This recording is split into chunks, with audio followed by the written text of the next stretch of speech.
तो चलिए स्टूडेंट, आपका टाइम ना वेस्ट करते हुए जल्दी से स्टार्ट करते हैं। तो आपने सबसे पहले गूगल पर लिखना है जॉइन अकाडमी और ओपन हो जाएगा। तो उसके बाद सबसे पहले वाली वेबसाइट पर आपने क्लिक करना है। क्लिक करने के बाद इस तरह की वेबसाइट ओपन होगी। ये जॉइन अकाडमी की वेबसाइट ओपन हो गई है। उसके बाद आप लोगों ने क्या करना है, सबसे नीचे आना है। वहाँ पे देखिए जिस जिस कोर्स की जो सीट्स आई होंगी वो यहाँ पर मेंशन होगा।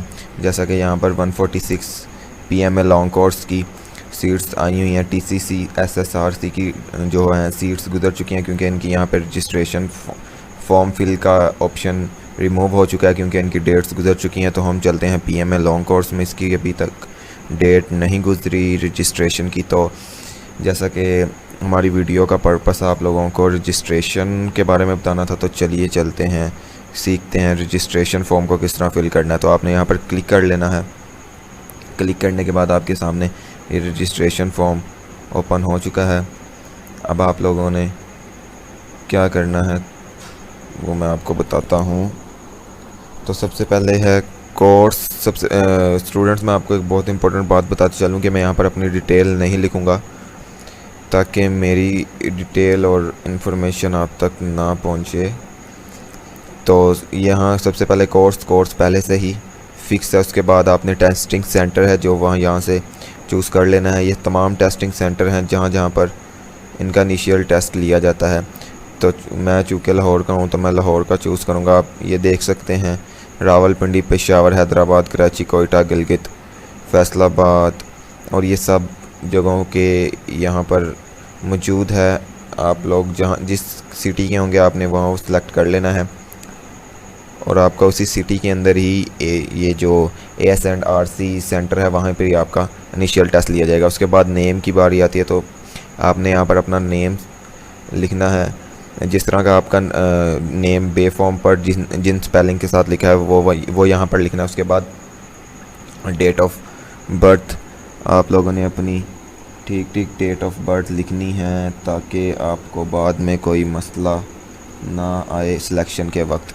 उसके बाद यहाँ पर आप लोगों ने अपना CNIC नंबर लिखना है या बे फॉर्म नंबर यहाँ पर लिखना है। और यहाँ पर दोबारा से अपना वेरिफिकेशन के लिए दोबारा से अपना ही CNIC नंबर और बे फॉर्म लिखना। तो नेक्स्ट आ जाता है फादर नेम या गार्डियन नेम। तो यहाँ पर आपने अपने फादर या गार्डियन नेम लिख देना है।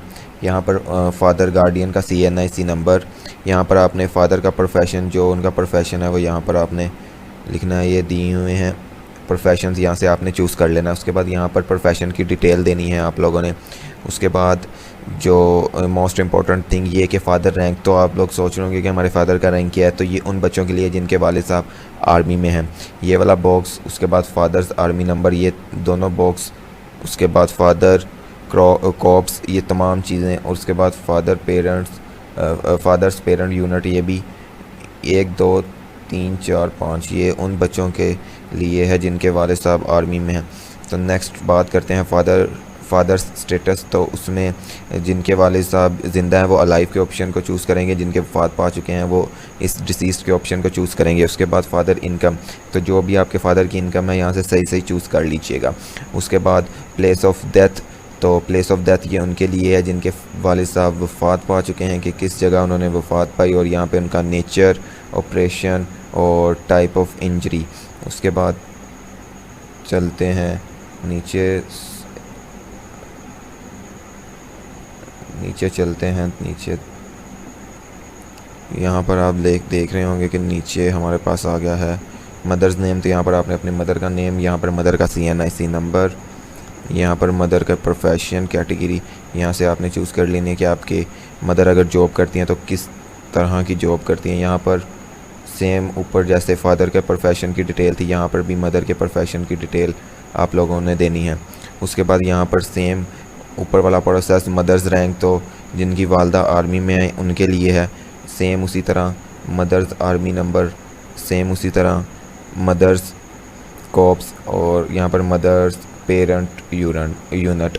बिल्कुल, यानी कि आप की मदर के पेरेंट में से अगर कोई है तो उनकी यूनिट के बारे में आप लोगों ने यहाँ पर लिखना है। उसके बाद यहाँ पर मदर स्टेटस बिल्कुल सेम, अगर ज़िंदा है तो लाइफ, अगर वफ़ात पा चुकी हैं किसी की वालदा तो यहाँ पर वो डिसीज़ के ऑप्शन को चूज़ करेगा। यहाँ पर आपने मदर की इनकम चूज़ कर लेनी है अगर आपकी मदर जॉब करती हैं तो। उसके बाद यहाँ पर फादर की एजुकेशन और यहाँ पर मदर की एजुकेशन। तो चलते हैं नीचे।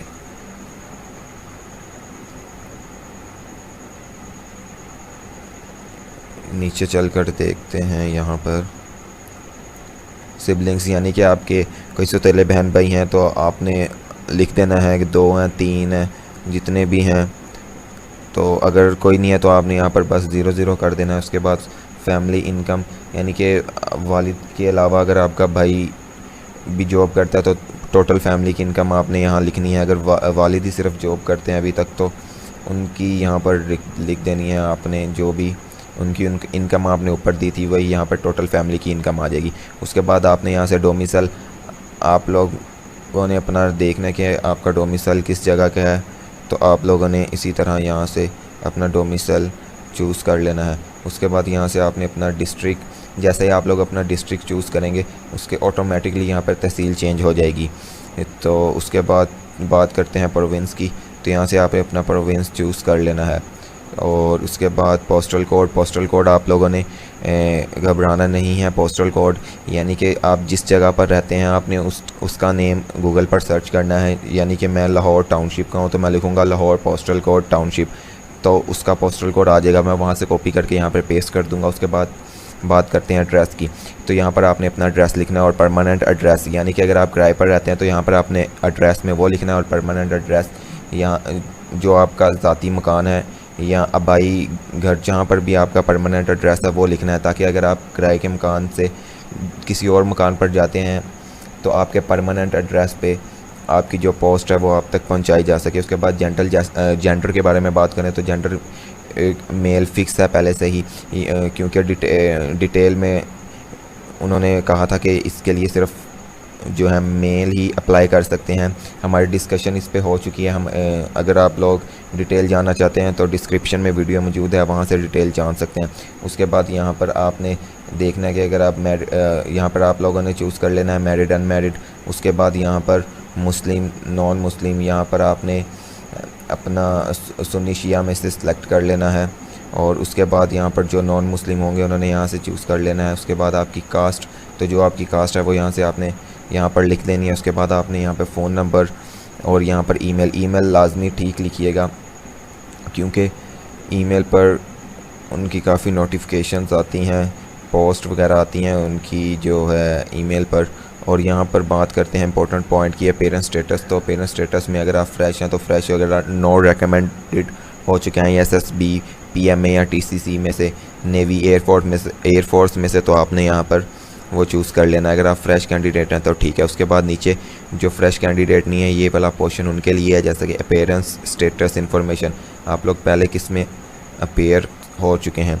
अगर आप आर्मी में PMA 144 PMA 143, यानी कि ये आप पहले किस PMA में अगर आप पहले PMA 143 144 में अपीयर हुए हैं नॉट रिकमेंड, अगर आप नॉट रिकमेंड हुए तो तभी आप लोगों को यहाँ पर लिखना होगा।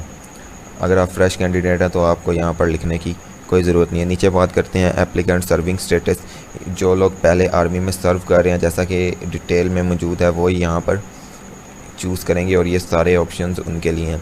तो नीचे बात करते हैं मोस्ट इम्पॉर्टेंट थिंग, वो है हमारी एजुकेशन। तो सबसे पहले मैट्रिक के बारे में आपने यहाँ से अपना ग्रुप डिसाइड कर लेना है। उसके बाद यहाँ से पहले देखें कंप्लीटेड, ऑफ कोर्स आपका मैट्रिक कंप्लीट होगी, सिर्फ इंटरमीडिएट की छूट है, यानी कि अगर आपने पार्ट 1 के पेपर दिए हैं तो आप होप सर्टिफिकेट के थ्रू अप्लाई कर सकते हैं। यहाँ पर roll number, marks obtain, marks percent, 60% marks वाला ही इसमें अप्लाई कर सकता है। Passing year, total marks, school, institute, board, यानी कि आपने किस बोर्ड में मैट्रिक के पेपर किस बोर्ड से दिए हैं। इंटरमीडिएट सेम वही इन्फॉर्मेशन, बस एक चीज़ यहाँ से आपको बताना चाहूँगा, अगर आप लोगों ने सिर्फ पार्ट 1 के पेपर दिए हैं, पार्ट 2 में कंटिन्यू कर है आप लोगों का अभी तक पार्ट 2 के पेपर नहीं हुए, तो यहाँ पे आप होप सर्टिफिकेट को चूज़ करेंगे।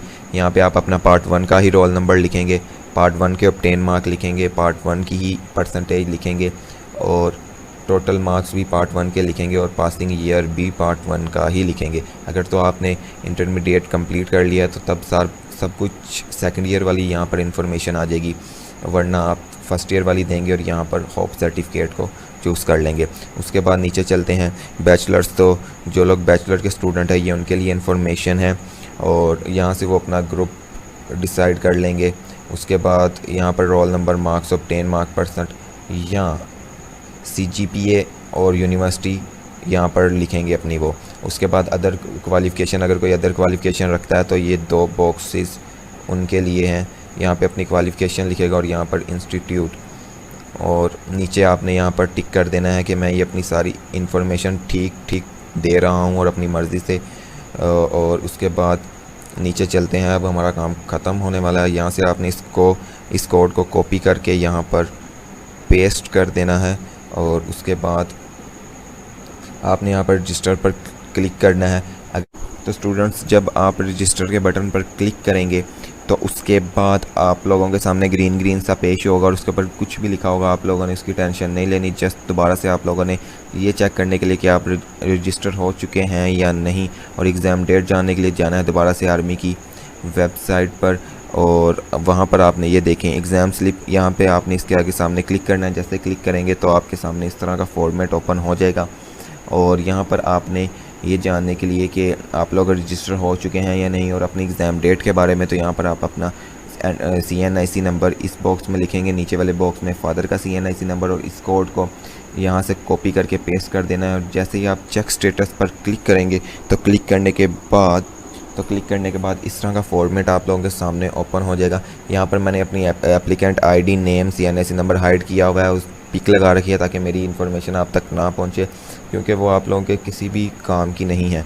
यहाँ पर देखिए रजिस्ट्रेशन स्टेटस, उसके सामने पेंडिंग लिखा हुआ है। आप लोगों के भी पेंडिंग आएगा, लेकिन आप लोगों ने घबराना नहीं है और ये कुछ देर के लिए होता है। ये यहाँ पर इसको हटा दिया जाता है और ये कुछ ही देर के लिए है बस। उसके बाद यहाँ पर देखिए नोट लिखा हुआ है, you have successfully registered for PMA 146 long course, और यानी कि इसका मतलब है कि आप लोग रजिस्टर हो चुके हैं। और आप लोगों ने ये देखिए नीचे कोरोना वायरस की वजह से उन्होंने जो है 146 लॉन्ग कोर्स की डेट पोस्टपोन कर दी है, और इसका मतलब ये नहीं है कि आप लोगों के जो है एग्ज़ाम कैंसिल कर दिया गया है, बल्कि आप लोगों की एग्ज़ाम डेट है वो थोड़ी लेट कर दी गई है। आप लोगों ने इनकी वेबसाइट पर चेक करते रहना है, यहाँ पर आप लोगों की एग्ज़ाम डेट लाजमी शो होगी। उम्मीद करता हूँ कि आपको इन्फॉर्मेशन अच्छी लगी होगी। तो हमारी मुलाकात होती है नेक्स्ट वीडियो में, तब तक के लिए खुदा हाफिज़।